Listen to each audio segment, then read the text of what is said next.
บ้านยังไงบางโอนต่างออกเนี่ยงานในหมอกแบบมีนประโยชน์มาดองมันต่างออกเนี่ย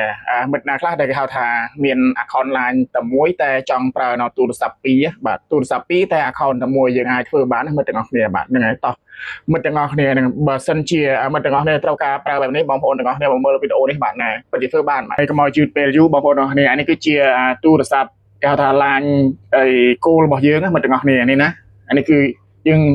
ធ្វើការបបន្តមកឲ្យចូលនៅក្នុងគ្រឿងនេះមួយទៀតដើម្បីយើងធ្វើការប្រើបែប account តែមួយបាទបងប្អូនបាទអញ្ចឹងយើងធ្វើការចុចចំមកកន្លែងទូរស័ព្ទថ្មីនេះមកបាទអញ្ចឹងបន្តមកទៀតយើងធ្វើការមើលចំត្រង់កន្លែងពណ៌ខៀវៗនេះយើងធ្វើការចុចពាក្យថា log in នេះមកបាទហ្នឹងហើយបន្តមកទៀតគឺចេញមកបែបនេះបងប្អូនចុចមកខាងក្រោមនេះមកត្រង់កន្លែងថាខាងក្រោមនេះបាទយើងចុចមកបាទបន្ទាប់ពីចុចហើយយើងធ្វើការចុចពាក្យថា OK នេះមកបាទបើអញ្ចឹងបន្តមកទៀតគឺយើងត្រូវយកទូរស័ព្ទចាស់របស់យើងនេះទូរស័ព្ទដែលមាន line នេះណាយើងយកធ្វើការគេហៅថា scan បាទ scan ត្រង់កន្លែង QR code នេះបាទនឹងមកទាំងអស់គ្នាបាទអញ្ចឹងយើងធ្វើការ scan មកយើងចុចចំមកកន្លែងនេះមកបាទនេះកន្លែងទូរស័ព្ទចាស់មកទៀតយើងធ្វើការចុច scan ហើយយើងចុចពាក្យថា login បាទតើចេញជាលេខកូដត្រង់នេះមិត្តទាំងអស់គ្នានេះចុចចេញបែបនេះបងប្អូនយកមកដាក់ត្រង់កន្លែងលេខទូរស័ព្ទចាស់នេះមកបាទហ្នឹងហើយយើងធ្វើការចុចមកលេខកូដវាមាន31 2 0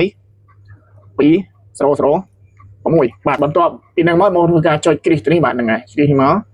បាទគ្រីសហើយពឹបបងប្អូនធ្វើការចុច verify បាទបាទឥឡូវហ្នឹងគឺគ្រឿងកំពុងតែដំណើរការមិត្តទាំងអស់គ្នាបាទដំណើរការដើម្បីគេហៅថាចូលមកគ្រឿងមួយទៀតដើម្បីធ្វើការប្រើ account តែមួយបានបាទហ្នឹងហើយហ្នឹងបើសិនជាបងប្អូនមានទូរស័ព្ទពីរហើយយើងអាចធ្វើការធ្វើបែបនេះ account តែមួយយើងអាចធ្វើការប្រើបានតែគេហៅថាបញ្ជូននៅគេហៅថាព័ត៌មានពីទូរស័ព្ទនេះមកទូរស័ព្ទនេះបាទហ្នឹងហើយឥឡូវកំពុងតែបញ្ជូនរួចរាល់ហើយបាទយើងធ្វើការចុចនេះមកបាទហើយក៏ចុច allow មកហើយបងប្អូនអរគ្នាមើលដូចគ្នាអត់បាទហ្នឹងហើយនេះបាទដូចគ្នាទេហ្នឹងហើយគឺយើងអាចធ្វើការប្រើប្រាស់បានដោយ account line តែមួយយើងអាចធ្វើការប្រើនៅទូរស័ព្ទពីរបានភាគច្រើនណាពីមុនហ្នឹងគឺมันបានគឺឥឡូវហ្នឹងគឺចាប់ផ្ដើមអាប់ដេតថ្មីទៅយើងអាចធ្វើការប្រើប្រាស់បាន